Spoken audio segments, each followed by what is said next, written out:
Welcome to the Secrets of Mindful Health podcast. I'm your host, Beth Warren. Today we have a special guest, Beatie Duetsch. Beatie is a mom of 5. She's a 4-time national marathon champion and professional runner for Israel. She started running just 7 years ago as an out-of-shape mom and is currently training to represent Israel in the Paris 2024 Olympics. You can follow her on Instagram at Marathon Mother. Welcome, Beatie. Thanks so much for having me. I'm so glad I finally made this happen. I know, and I'm so excited to meet you. I never typically fangirl. I think I'm fangirling a little bit. I'm not going to lie. Oh, well, you're really cool. I love seeing you box. I love seeing everything you do. It's an honor to be on your show. So thank you for having me.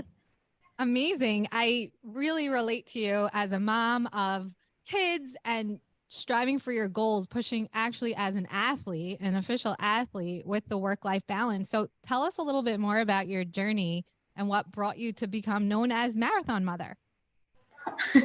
Honestly, I think that every mother could be called Marathon Mother, right? Because we're all just running marathons every day. So I just started out as your typical mom who wants to get back in shape. I had not exercised in 6 years. During which I had 4 kids, thank God. And I felt like something needed to change, but I was so struggling to find that motivation. I think we can all relate to that. It was like, when you say, oh, I'm going to pay money, sign up for the gym, that's going to work. Or I'll sign up for this class online. Nothing worked. And then I said to my husband, that's it. I am running a marathon. And I knew having the goal of 26.2 miles was going to force me to train. And I always say it was the best decision of my life. I have never looked back. I have not stopped running. And it took me to places I could never have imagined it would, It's been a journey. We're definitely going to get into all that because what fascinates me with what you just said and probably says a lot about you as a person is you went from looking for a gym membership that you connected to, hi, I'm going to run 26.2 miles, like not even a 5K, but 26.2 miles. I think it runs in the family, but I'm a bit just jump into something. I'm not scared. And I knew I definitely can do things to the extreme, but I knew more than anything else that if I had picked any other distance, I wouldn't have felt the same motivation. And I just needed that, you must do this to get me out the door, And I didn't tell anyone when I signed up. I was it was my personal secret, just me and my husband. And I loved that part of it. I think that's actually really beautiful. That just hit me what you said, how something should feel connecting for you. And also you shared it with your husband. So it was a nice moment for the two of you, which feels nice sometimes, especially in this world of social media where everything's out there, where you kept something for yourself.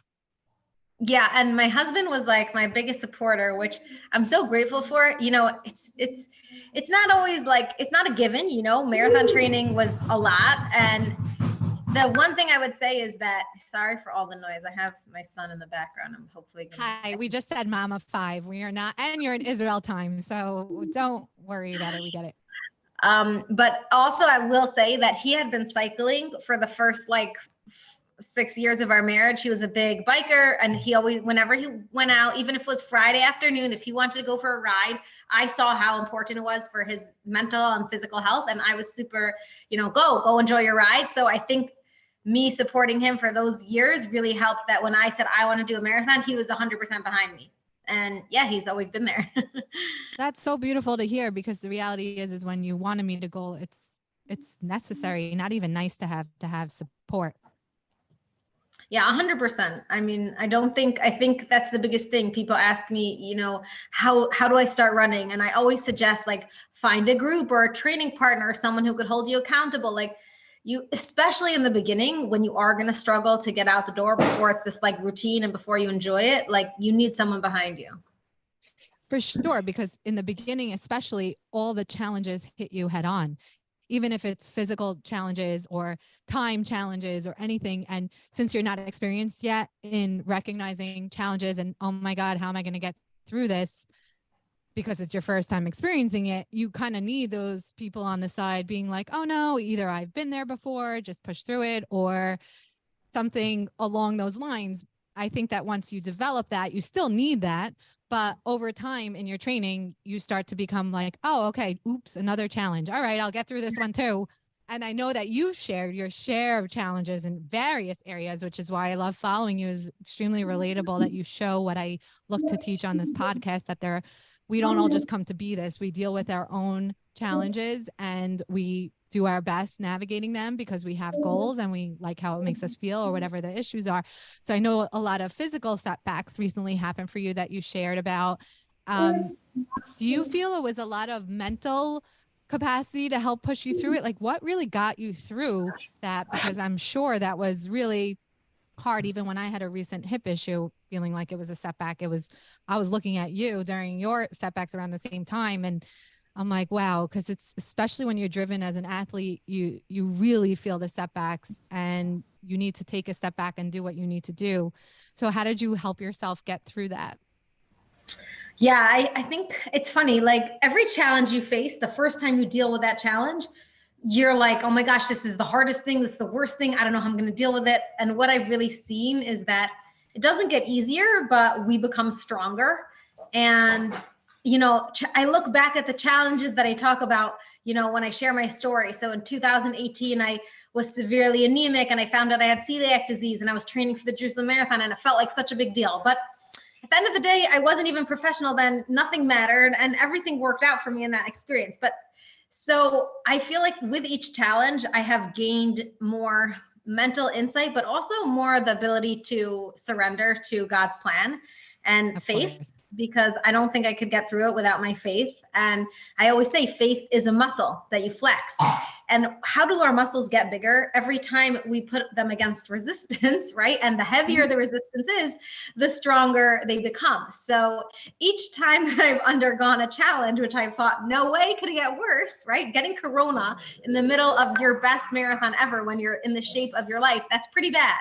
But then getting injured when you qualify for the World Championships and the European Championships, and it was the one and only time in my career that it did not fall out on Shabbat, and I was injured, like, new level, right? So yeah. I think that the biggest thing is, first of all, again, like surrender, faith. Second of all, do give yourself time to process and experience grief and loss. Like if you put yourself in denial and say, I'm not a fan of toxic positivity, like life is hard, like let yourself, you know. But and then finally, I think really asking yourself and looking for specific ways that you can come out stronger, that you can change from it, that you can translate that into, like, you know, becoming the next best version of yourself. Because ultimately, every obstacle and roadblock in our life is there to help us grow. And if you choose to look at it from that perspective, then you're going to look back and say, wow, that was a turning point in my life. That was like a breakthrough, right? And you have that choice always on how you look at things. And I think it's an incredible thing. Like we cannot control for 1 second what happens to us, right? We are not sitting in the driver's seat, but we can control 100% how we react and what we choose to take from every experience. I think that was so beautiful. I really like how you boiled it down to 3 stages of that. And it's also recognizing your own efforts in it, meaning you're doing your thing, you're fighting for it, you're running, you're doing your training. And then if something were to happen, it makes sense that you go to those 3 categories, because what are you going to do? You've done everything. So now this isn't about you doing or not doing, but still a tough pill to swallow, like you said. So I appreciated the necessity to go through a grief period, because that's what it is. You did lose something, right? And I think that was a huge message for people to recognize about. I think that we could always end on a positive note in terms of, let's say, finding something to be grateful for, but that doesn't discount what we might have gone through or lost. So that's huge. Yeah, it's actually interesting for me, just that point, like I wasn't always good at that. Like my secret, I guess my biggest coping mechanism, how I've gone through a lot of things in life that I haven't even shared, but just like I'm able to push through, right? And as an athlete, you're always powering through. But ultimately, like I realized this year, like you can't always power through. And if you don't learn to listen to the voices and let yourself feel and let the emotions come up, like it will come back to get you some other way. So I'm really trying to tune into that and being able to then flip the switch when I am in like competition or workout and just power through. It's like, it's a hard balance, but I think it's another phase of growth, right? And it's so important. I totally felt what you just said. First of all, the way you phrase it as it's growth. Yes, absolutely. Maturity, learning from experience, and then recognizing no matter what people see from us on the outside, you can't do it all. And it's not so easy. And you do need to take a step back. I like to refer to things as a hamster wheel like this, even with people, with clients of mine in nutrition, that you get on a hamster wheel and then it's moving because you build a momentum, but you do slow down sometimes and then you build it back up. But the slowdowns are important, and it doesn't mean backing off or stopping, but you need to sort of slow down. I don't even want to call it taking a step back. I want to call it just slowing down. So that's what resonated with me with what you just said, because allowing yourself to process an emotion that might be coming through isn't a step back. It's slowing it down so then you could push harder. And you're a marathon runner, so the whole thing about tempo and pacing yourself, it's a relatable message that just like you got to pace yourself in a marathon, you have to pace yourself with things that might come up, and they actually not only release quicker, but they help you push more or take whatever you learn from that and then go further. And so that's a really insightful thing with this whole world of having to process through emotions. Yeah, I love that. I love what you just said. It really, I feel it. Like, it's hard sometimes because you don't see the end when you're in it, right? And you want to hope that the end is going to be what you want, and you have to, but you also do have to go through all the messy parts to get there. And I like the analogy of slowing down, because it's not always easy to slow down, but it's so necessary. And again, yeah, it will help you speed up in the long run. It's funny that you said hamster wheel, because honestly, when I was in Tokyo running the marathon, I actually felt like I was in a hamster wheel in the beginning, but not in a good way. Like, I felt like I was running so fast. And a marathon is controlled. Like, in the beginning, it has to be really controlled and really slow. Well, not slow, but like feel really relaxed, because you're going to be running for so long. And I was like, oh my gosh, this feels so fast. And at a certain point, I almost was like, I have to quit.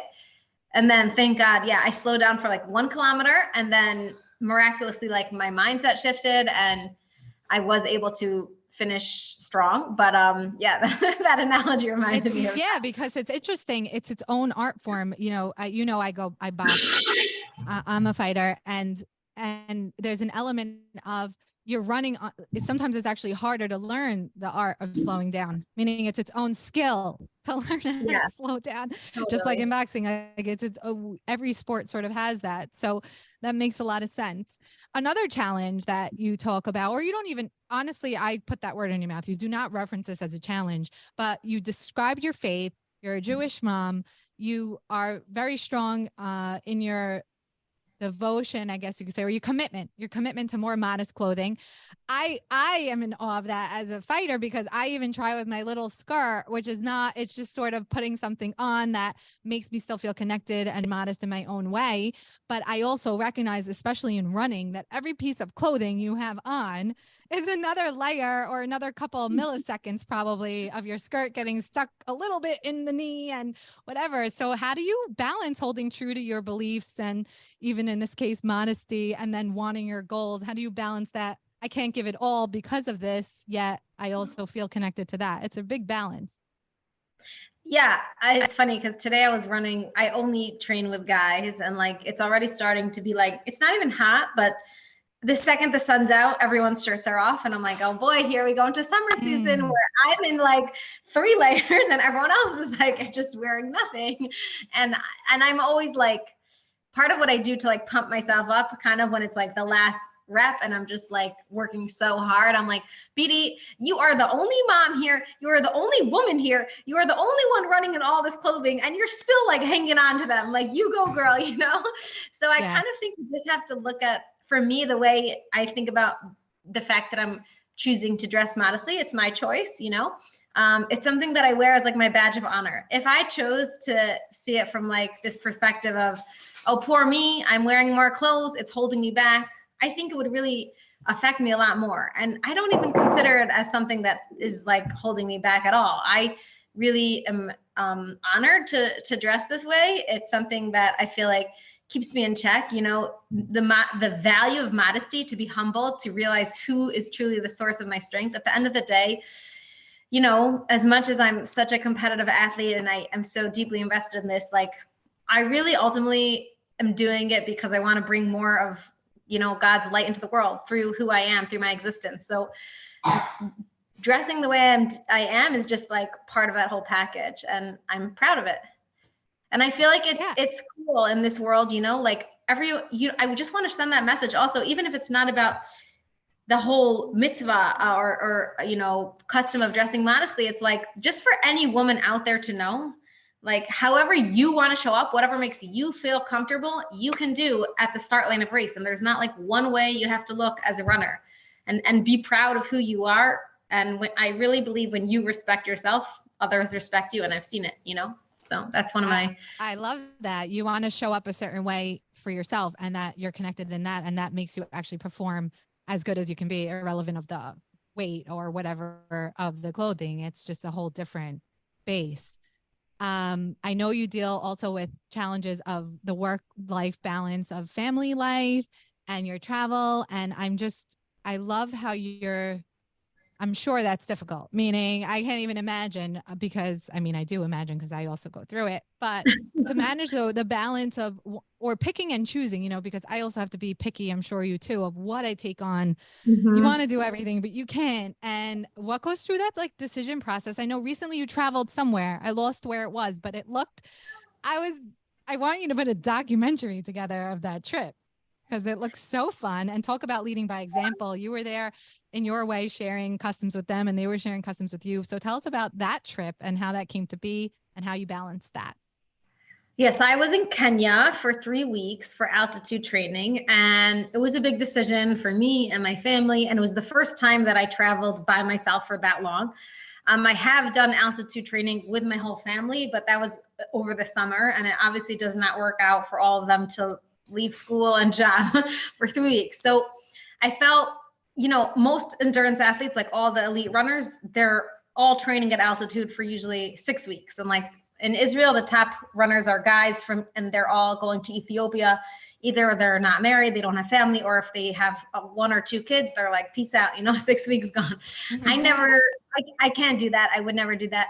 This was like, I felt like, you know, this was a big decision. We talked about it for months, and I really prepped my family. And the crazy thing was, like, you know, they were so invested in my success also, that like when I came back from Tokyo, which is the marathon I was training for, and I hadn't actually run, you know, a new personal best. I ran a 2:32, which is very fast. It was pretty close. Like my fastest time ever was 2:31. It was pretty close, but like they were so disappointed, even though I was actually 100% happy. Like I felt genuinely happy with the race, but they were like, they had been so invested in that. And it was harder for me to explain to them, like, no, it's okay. Like, this is what I needed to do. But, you know, just because they had been at home, it's hard for me to be gone. You know, I think the thing that I think about when I make a choice, yeah, I'm extremely selective about what I do. I get offered a lot to come to America, speak here, do this. And you can't train at a high level and be a mom, a real full-time mom, and do everything else. Like you really have to be focused on what your priorities are.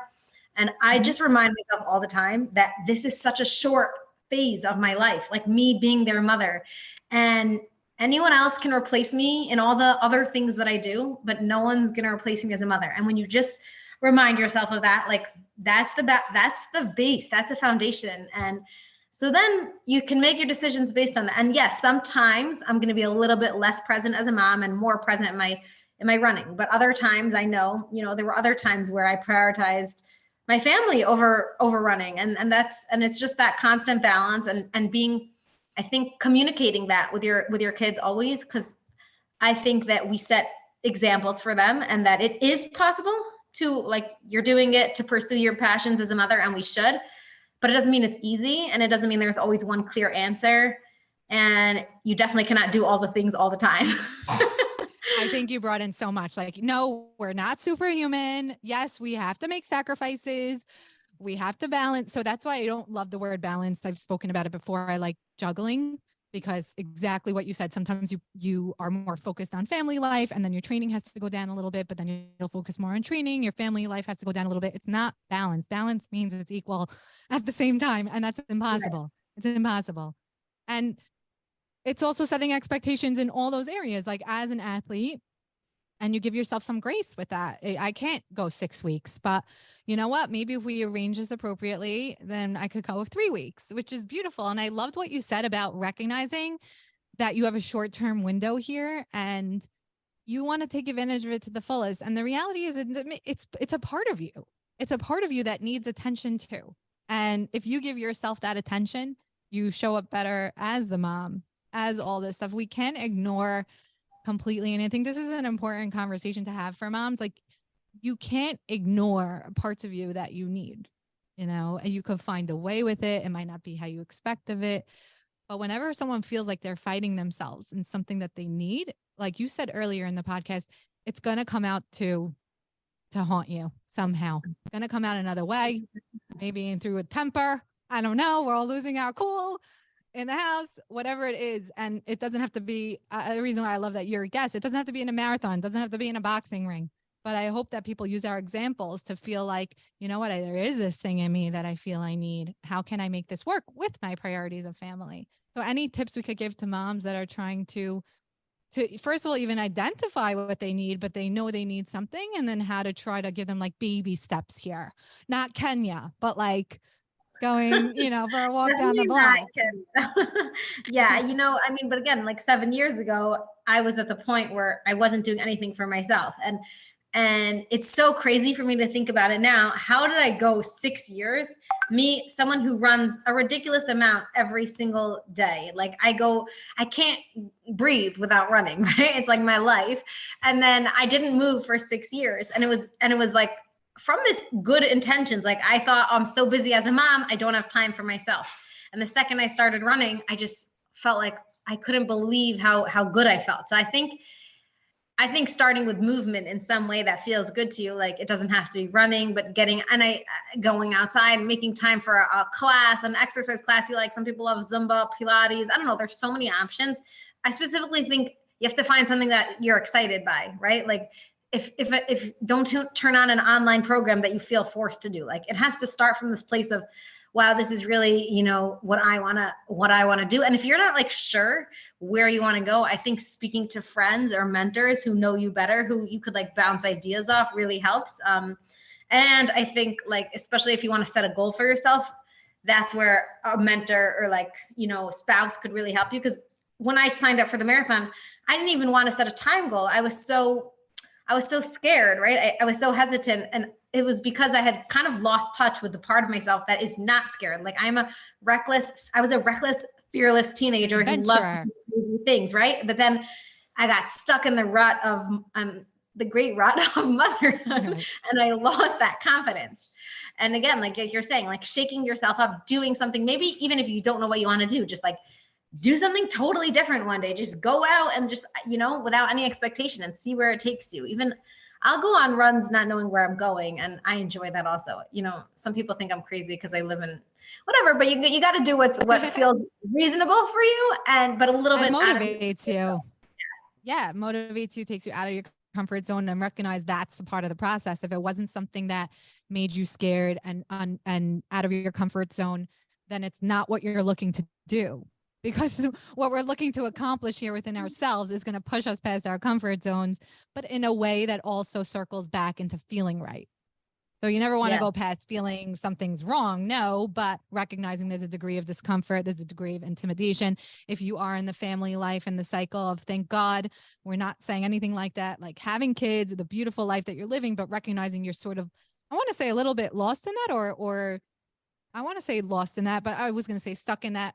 All these, we have to come up with a new word, Beatie, because all of those have such a negative connotation. We're trying to say that that's a good thing, but we still have to see like, where are we in that? Sometimes people could go back to old things that they've done in the past and said, oh, I haven't done that in a while. Yeah, that's a really good example. Yeah, that's one. I think you brought up a great point of just bouncing ideas off people who know you and are truly supportive, and want to see you be well and do good. So that was actually a great idea. I never thought of that.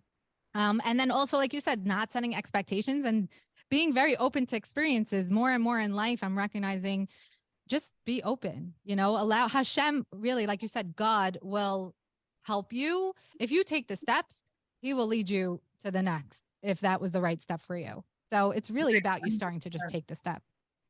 Yeah, I agree. And I think if you're feeling so disconnected from yourself, or so even just overwhelmed by the thought of trying to do something, just to like, not to be hard on yourself for being in that position, just to recognize, like, getting thrown into motherhood, I don't know, I feel like I was on autopilot. Just, I don't know, like, we have certain cultural, like, norms and expectations that aren't always like the easiest thing to do, and we push ourselves a lot as mothers without realizing, and you could get burnt out without realizing also, and then lose touch with the real core parts of yourself, again, without realizing. And so then Yes. when you're starting to give judgment and hard on yourself, that doesn't let you grow, and that closes you off. So, like, kind of just realizing, yeah, this is just a situation, but I am capable of getting back to myself and getting out of it, right? Yeah. And then circling back into your other priorities of work or family life. I mean, this was such a great message for everyone. I so appreciate you coming on, Beatie. How else can we support you? What do you have next coming up? I think you said the Olympics. Okay, the Olympics. Yeah, I'll just say this is how you can. The Olympics are in a year and a half, next summer, Paris 2024. God willing, the marathon, they've announced the women's marathon will be on Sunday. It's the first time in the history of Olympics that the women's marathon is supposed to be the closing event of the whole Olympics. I have a long way to go because basically the criteria has gotten. Yeah, I have to hurry up. I have to get faster. Okay, yeah, we're finishing. No, but I just joke. I have to qualify with, I need to run 2 more marathons, hopefully, to give me the times to qualify through the ranking system, which is very complicated. I have a lot of faith in God that he's going to get me there. I am putting it out to the world. I plan to be in Paris 2024 with Israel on my chest, representing Israel. It's going to take hard work, but I believe I can be there. And with your support and love and prayers, I'll be there. Absolutely. And we believe in you too. We're sending all that energy out to you and praying for you, following your journey. That's why we're so thankful that you share with us so we can help send over those positive vibes. Everybody could follow Beatie at Marathon Mother on Instagram to watch her next journeys unfold. You can follow me at Beth_Warren on Instagram, or Mindful Health Pod on Instagram and TikTok. Thanks so much for joining, Beatie. Good luck. Thank you so much. This is amazing.